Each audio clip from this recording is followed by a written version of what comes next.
Hello friends, I am from Lakhani tech institute. मैंने अपनी ice cream sheet ही open की हुई है और आज का जो हमारा टॉपिक है वो है insert pivot table. Pivot table क्या होता है बेसिकली मैं भी आपको यहाँ पे शो करके दिखा देती हूँ।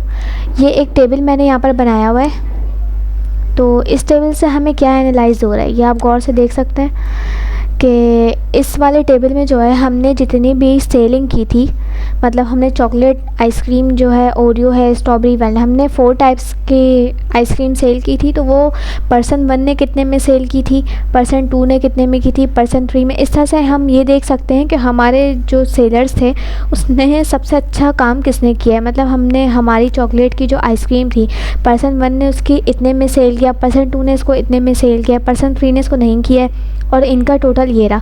इसी तरह से हमारे पास ओरियो का फ्लेवर है। ओरियो में हमारे पास जो पर्सन 1 था इसने कितने में सेलिंग की है, इसने नहीं की है, इसलिए ये ब्लैंक है। पर्सन 2 ने हमारी 560 में सेल की है, पर्सन 3 ने भी नहीं किया, और इसका टोटल हमारे पास 560 है क्योंकि ये सिर्फ एक ही पर्सन ने सेल की थी। इसी तरह हमारे पास यहाँ पे स्ट्रॉबेरी का भी है और वैनिला का भी है। तो इससे जो है हम ये एनालाइज कर सकते हैं कि हमारे कौन से पर्सन ने कौन से फ्लेवर को कितने में सेल किया है। इस तरह से जो है हम अपना ये जो पूरा हमारा डेटाबेस था, हमारी ये पूरी शीट थी, इसको इसने एनालाइज कर दिया एक छोटे से पाइवट टेबल के फॉर्म में। अब ये टेबल हम किस तरह से बनाते हैं, अब आपको इसके नीचे यहाँ पे शो भी हो रहा होगा कि ग्रैंड टोटल भी शो कर रहे हैं कि हमारे इसका ग्रैंड टोटल कितना है, पर्सन 2 का, सॉरी ये वाला ग्रैंड टोटल, पर्सन 1 का ग्रैंड टोटल, 2, 3, इसका ग्रैंड टोटल हमें शो कर रही हैं। और हमें बहुत सारी चीज़ें इसी टेबल में एनालाइज हो रही हैं कि ये एक इतनी बड़ी शीट को इसने छोटे से टेबल में अरेंज कर दिया। तो ये हम किस तरह से बना सकते हैं पाइवट टेबल अपने अकॉर्डिंग। तो मैं सिंपली से पहले डिलीट कर देती हूँ। इसे डिलीट करने के बाद मैं अपनी शीट में आऊँगी, आइसक्रीम शीट में जो हमने पहले बनाई थी।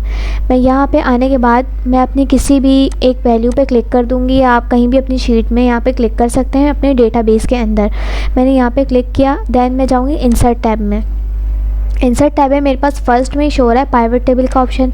मैंने इसे क्लिक किया तो मेरे पास इस टाइप से एक टॉप ऑफ विंडो ओपन हुई है जिसमें आपको यहाँ पे एक सिलेक्शन का नज़र आ रहा होगा कि ये कुछ सेलेक्ट हुआ हुआ है। तो यहाँ पे हमें टेबल और रेंज बतानी है कि हमें कहाँ से कहाँ तक चाहिए। तो एक्सेल खुद ब खुद रीड कर लेता है कि हमें कितना चाहिए। आपको नज़र आ रहा होगा इन्होंने मेरा पूरा डेटाबेस सेलेक्ट कर लिया और यहाँ पे शो कर रहा है कि कहाँ से कहाँ तक सेलेक्ट हुआ हुआ है।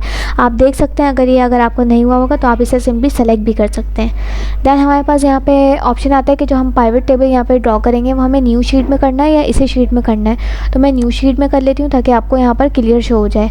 दैन मैं ओके कर दूँगी तो न्यू शीट में मेरे पास एक पाइवट टेबल आ चुका है। अब आपको ये नज़र आ रहा होगा जिस तरह से यहाँ पाइवट टेबल आया है तो मेरे पास एक यहाँ पे एक विंडो ओपन हुई हुई है जिसमें इसकी पूरी सेटिंग्स हैं। तो अब आपको ये नज़र आ रहा होगा अगर मैं इस पाइवट टेबल से हट के कहीं और क्लिक करूँगी तो ये मेरे पास यहाँ से ये जो टेबल था वो यहाँ से जा चुका है इसका सेटिंग का। अगेन मैं अपने पाइवट टेबल पे क्लिक करूँगी तो मेरे पास ये विंडो अगेन ओपन हो जाएगी। तो हमें ये किस तरह से वर्कआउट करती है ये अब आप यहाँ पर देख सकते हैं। हमें इसमें अब एडिशन करनी है अपने पाइवट टेबल को ड्रॉ करने के लिए। तो मुझे अपने यहाँ पर वो सारी फील्ड्स नज़र आ रही हैं जो मतलब मेरी हेडिंग थी group, flavour, salesman, price and total की, तो वो मेरे पास यहाँ पर शो हो रही हैं। और ये कहाँ से आ रही है, हमारी जो शीट 1 में हमारी हेडिंग थी group, flavour, salesman, price and total, तो वो मेरे पाइवट टेबल में यहाँ पर शो हो रही हैं। अब मैं यहाँ से सेलेक्ट कर सकती हूँ कि मैं अपने कौन सी चीज़ को कॉलम में ऐड करना चाह रही हूँ, कौन सी चीज़ को रॉज में करना चाह रही हूँ और कौन सी चीज़ को वैल्यूज़ में करना चाह रही हूँ। तो फॉर एग्जांपल मैं कॉलम्स में यहाँ पर सेल्समैन ऐड कर रही हूँ। तो मैंने यहाँ पे कॉलम्स में इससे सेल्समैन को उठाया है और कॉलम वाला जो सेक्शन था मैंने यहाँ पे इसे ड्रॉप कर दिया है। तो आपको यहाँ पर शो होगा कि पाइवट टेबल में कॉलम्स की लेबल्स की हेडिंग आई है और पर्सन 1, 2, 3 और इनका ग्रैंड टोटल आ रहा है। तो अगर आप यहाँ पर प्राइस करना चाह रहे थे या ग्रुप करना चाह रहे थे, फ्लेवर, तो आप यहाँ पे कर सकते हैं। बट अभी मैं आपको एक प्राइवेट टेबल बना के दिखा रही हूँ तो आप यहाँ पे देख सकते हैं। देन हमारे पास रॉस का ऑप्शन है। तो रॉस में मुझे क्या करना है, ये जो मेरा फ्लेवर है, फ्लेवर को मैं यहाँ पे रॉस पे ड्रॉप करूँगी। तो यहाँ मेरे पास जो है रॉ लेबल्स में फ्लेवर्स भी आ रहे हैं। आपको यहाँ पे शो होगा मेरे पास 4 फ्लेवर्स थे, चॉकलेट, ओरियो, स्ट्रॉबेरी, वैनिला, तो वो मेरे पास रॉज में आ चुके हैं। देन मुझे अब वैल्यूज़ टाइप करनी है कि मेरे पास यहाँ पे जो इसकी कितने में किसने सेल किया और उसका ग्रैंड टोटल आ जाए। तो वो मैं क्या करूँगी, इनके टोटल को मैंने यहाँ से वैल्यूज़ में ड्रॉप कर दिया। तो यहाँ मेरे पास जो टोटल है वो मेरे पास शो हो रहा है कि पर्सन 1 ने कितना चॉकलेट आइसक्रीम को सेल किया था, पर्सन 2 ने कितने में किया था और इनका ग्रैंड टोटल कितना था। मतलब मेरी जो चॉकलेट आइसक्रीम थी कितने में ओवरऑल सेल हुई है।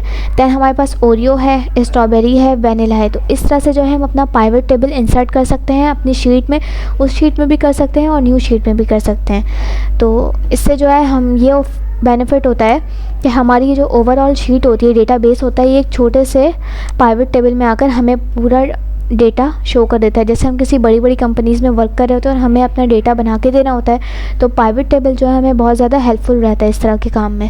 तो आप पाइवट टेबल को अपने पास ट्राई करिएगा। हम अपनी नेक्स्ट क्लास में मिलेंगे।